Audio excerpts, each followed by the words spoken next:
1,00,000 మంది శివభక్తులతో కలిసి మహారుద్రాక్ష పూజలో పాల్గొనండి. వెంటనే కాల్ చేసి మీ పేరును నమోదు చేసుకోండి. మధు గారు మామూలుగా అంటారు, సింగిల్ ఉమెన్ అంత స్ట్రాంగ్ గా ఎవ్వరు ఉండరు అంటారు.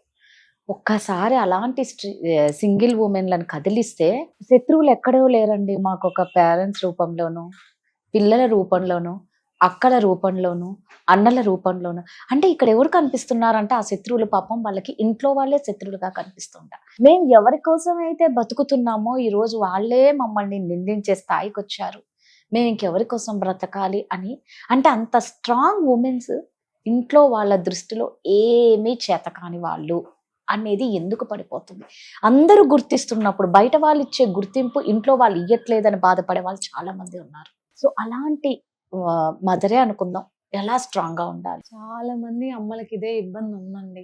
పిల్లలు వాళ్ళ కోసమే కష్టపడి అన్నింటినీ వదిలేసి పిల్లలు బాగుండాలని చెప్పి లైఫ్ని లీడ్ చేస్తూ ఒంటరిగా అయినా సరే సంపాదించి కుటుంబాన్ని పోషించి అన్నీ చేస్తున్నారు.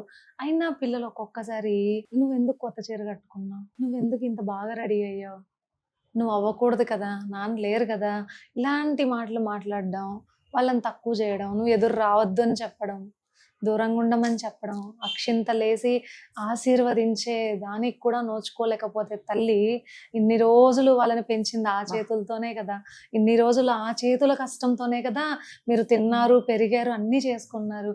ఇప్పుడు అదే చేతులు అక్షింతలు వేయడానికి పనికిరావా? చాలా మంది కుటుంబాల్లో జరుగుతున్నాయండి. ఆడపిల్లకి ఒకవేళ భర్త చనిపోయినా, వదిలేసి వెళ్ళిపోయినా వాళ్ళని ఒక వేస్ట్ పీస్ లాగా చూస్తున్నారు. వాళ్ళు ఎంత సంపాదించినా, ఎంత సాధించినా, ఎంత గొప్పగా సొసైటీలో ఉన్నా కుటుంబంలో మాత్రం గొప్ప కాదు. వాళ్ళు తక్కువగానే చూస్తారు. ఈవెన్ దో భర్త వెళ్ళిపోయింది కారణం ఏదైనా ఉండిండొచ్చు, చనిపోయిన కారణం వేరేది ఏదైనా ఉండిండొచ్చు. ఆ అమ్మాయి తప్పే ఉంది అక్కడ. ఆ అమ్మాయి నిలబడి మీకు అన్నీ చేస్తుంది అంటే తను కరెక్ట్ పర్సనే కదా. బట్ చాలా మంది అది తీసుకోవట్లేదు. ఫ్యామిలీ మెంబర్స్ చాలా ఈజీగా తీసి పడేస్తున్నారు. మన ఇంట్లో అమ్మే కదా, మన ఇంట్లో ఒక పర్సనే కదా, ఏం చేస్తుందిలే, భలే చేస్తోందిలే, ఇది ఎవరైనా చేయగలరు, ఇదేమన్నా పెద్ద విషయమా, ఇలాంటి మాటలతో. ఎందుకంటే వాళ్ళకి కొంచెం రెక్కలు వచ్చాయి, ఇప్పుడు వాళ్ళు బ్రతకగలుగుతారు, ఇప్పుడు వాళ్ళకి జాబ్ వచ్చింది, చదువు అయిపోయింది, చదివించేసింది అమ్మ, కాబట్టి మాట్లాడడం ఈజీగా. కరెక్ట్. కాబట్టి ఆ తల్లిని అలా బాధ పెట్టడం చాలా తప్పండి. చాలా మంది మనం లాస్ట్ టైం చేసిన వీడియో కూడా మెసేజ్ పెట్టారు, అమ్మా బయట వాళ్ళంటే పర్వాలేదు, నా పిల్లలే నన్ను ఇలా అంటే కదా బాధిస్తుంది, నా పిల్లలే నన్ను ఇలా మాట్లాడుతున్నారు, పిల్లలు నేను కని పెంచిన నా కూతురే నేను ఎలా ఉండాలో నాకు నేర్పిస్తోంది, నాకు తెలీదా, నాకు ఇంత వయసు వచ్చింది, నేను మనిషిని కాదా, నాకేమీ ఆశలు ఉండవా, వాళ్ళ కోసమే కదా అన్నీ నేను త్యాగం చేశాను. ఒక ఆవిడైతే అన్నారు ఒక మాట, ఆవిడ పెట్టిన మెసేజ్ ఏంటంటే, మాకొచ్చిన ఈ పరిస్థితి వాళ్ళకు వచ్చే వరకు వాళ్ళ నోట్లో ఈ మాటలు వస్తూనే ఉంటాయి. ఇది అవసరమా మనకి? అలాంటి పెయిన్ ఉంటే వాళ్ళ మాట అంటారు. అంత పెయిన్ వాళ్ళకు అనిపించి వాళ్ళ ఆ మాటని ఆ శాపనార్థాన్ని తీసుకోవాల్సిన పరిస్థితి మనకు అవసరమా? నిజమే కదా కదా. ఒక లోలో ఉన్న పరిస్థితి, ఆ సిచ్యువేషన్ లో ఆ మనిషికి మనం సహాయం చెయ్యాలి మన వల్ల అయితే. కాలేదా కామ్గా ఉండాల. ఇంట్లో వాళ్ళైనా, బయట వాళ్ళైనా, తోడబుట్టువుల వాళ్ళైనా, అమ్మ నాన్నలైనా, అక్క చెల్లెలైనా, పిల్లలైనా, ఇది చేయకుండా ప్రతిదానికి వాళ్ళలో తప్పులు ఎతికి వాళ్ళు చేస్తున్న గొప్ప పనిని మీరు ఎప్పుడైతే అప్రిషియేట్ చెయ్యరో వాళ్ళకి లైఫ్ మీద ఆశ కోల్పోతారు.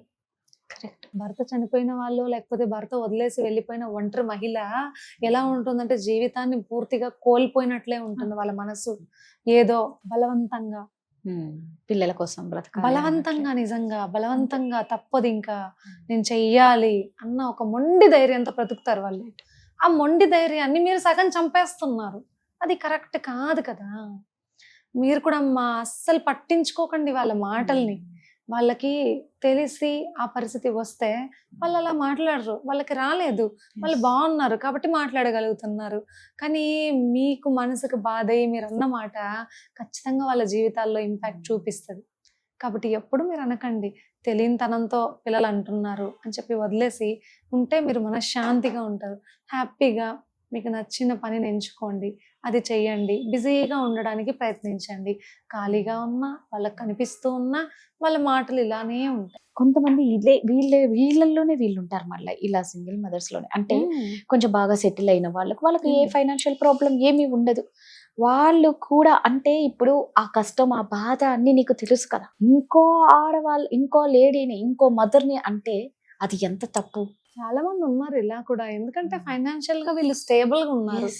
ఎవరైతే స్టేబుల్ గా లేరో వాళ్ళని తక్కువగా చూడడం, వాళ్ళ ఏదైనా చేసినా వాళ్ళు ఎక్కడికి వెళ్ళారు, Right. ఏం చేస్తున్నారు, ఏదో తప్పు చేసే సంపాదించారు, ఇలాంటి మాటలన్నీ మాట్లాడడం చాలా కామన్ అయిపోయింది. ఎందుకంటే వీళ్ళకి ఆల్రెడీ ఫైనాన్షియల్ గా స్టేబుల్ గా ఉన్నారు, Correct. చేయడానికి ఏం పని లేదు, కాబట్టి ఎదుటి వాళ్ళ తప్పులు ఎతుకుతున్నారు. అంతే విషయం, ఇంకేమీ లేదు.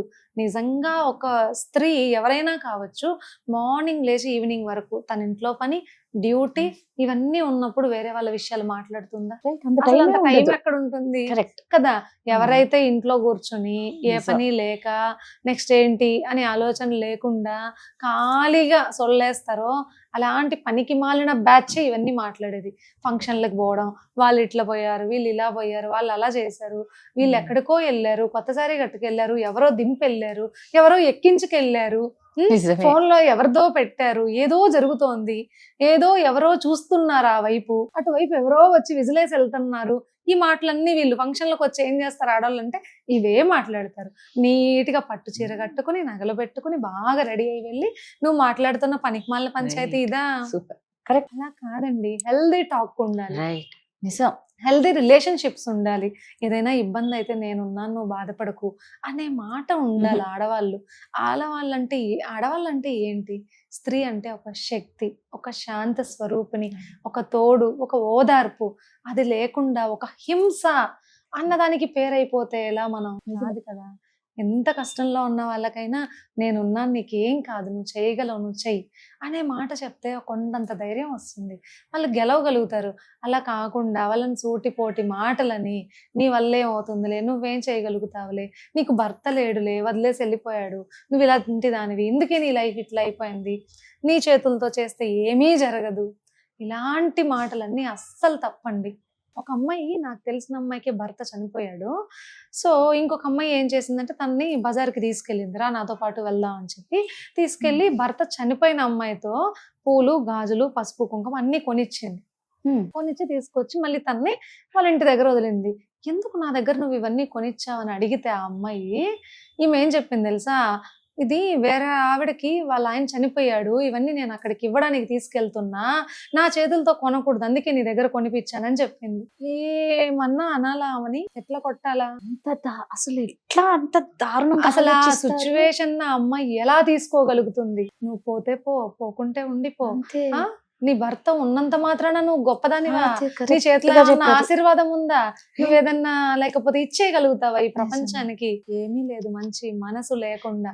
సుమంగళి తత్వం అంటే ఎదుటి వాళ్ళ మంచిని మాత్రమే మనం కోరుకోగలగడం.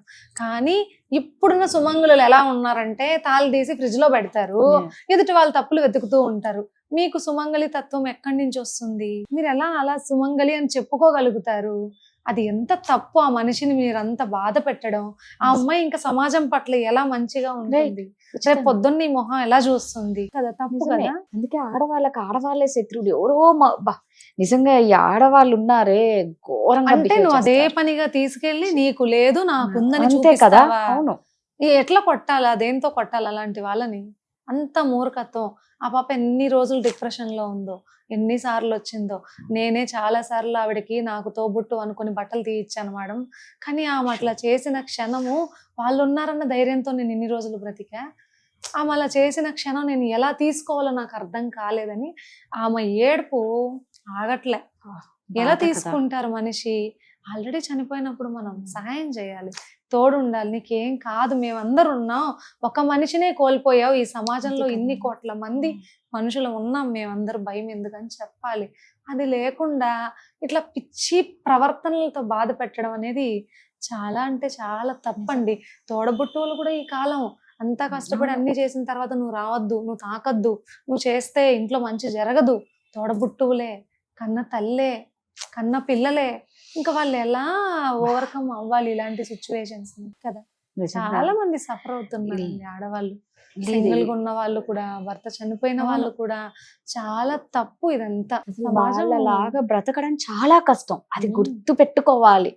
అంత స్ట్రెంగ్త్ అంటే అది గాడ్ గిఫ్ట్ అనే అనుకోవాలి. మ్మ్. ఇద్దరు చేసే పనిని ఒక్కరే చెయ్యడం అనేది, ఇన్ని మోస్తూ అనేది అంత ఈజీ కాదు కదా. అలా వీళ్ళు అర్థం చేసుకోకుండా మనిషిని బాధ పెట్టడం అనేది చాలా బ్లండర్. Blunder. దాని వల్ల Yes. ఖచ్చితంగా వాళ్ళకు వచ్చే అవుట్కమ్ వస్తుంది, ఒక రోజుకి పోదు. ఎందుకంటే ఈ సృష్టి కర్మ సిద్ధాంతం మీద నడుస్తుంది. మనం చేసింది తిరిగి మనకు ఖచ్చితంగా వస్తుంది. వస్తుంది. కాబట్టి భగవంతుడు Right. వదిలేడు కదా. ఆ రోజు బాధపడ్డం ఎందుకమ్మా, ఈ రోజే మనం ఎదుటి మనిషికి Correct. బాధ కలిగించకుండా బ్రతకాలి. సంతోషాన్ని ఇవ్వకు, బాధ కలిగించకు వేరే Correct. వాళ్ళకి. ఇది మాత్రం చాలా తప్పు అనిపించింది నాకు. థ్యాంక్ యూ అండి. Thank you.